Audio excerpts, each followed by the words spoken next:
Vote पड़ी और EVM जो बटन बाटे ओ पे नाम आई शत्रुघ्न यादव, लेकिन खेसारी भैया के फोटो रही क्रमांक संख्या 2 रउआ सबके वही पर बटन दबावे पा और बड़े सुंदर सुंदर गीत सुनाई हमारे बहुत ही अच्छा दोस्त रोशन रही जी, बहुत प्यारा प्यारा गीत सुनाई आया और हमें अपने साथे भी गावल जाए। लेकिन अब कहा के भी बहुत सारा कलाकार आए खातिर बाकी माने हमारा अनुपमा दी भी आई, हमारे खेसारी भैया भी आए। ता देखी छपरा के धरती पे आई बनी, लेकिन जो सच तनी और होके के चाहिए जैसे वो हर काम में दनी जा तने हाला करके बताई जा कि जिताए बनी भैया के जिताए के बानू बस ये जो सच रहे के चाहिए। आ जितला के बाद हमने फिर आई जाई जा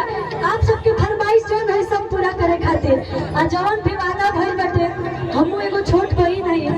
त हमहू भैया की तरफ से आप सबसे यही आग्रह करम गुहार लगाएं जितना भी माता बहन बानी जा एक बार जरूर मौका दी जा हमरा खेसारी भैया के और मौका दे के देखी तमाम लोग के रुआ देनी मौका और 10-15 मिनट में भैया पहुंचे वाला बानी आप सबके बीच में तमाम लोग के रुआ इतना दिन से मौका देते नहीं जानो तो भैया के मौका दी जा। और आज तक रुआ सोशल मीडिया के माध्यम से देखा तो तमाम जहाँ भी कहीं भी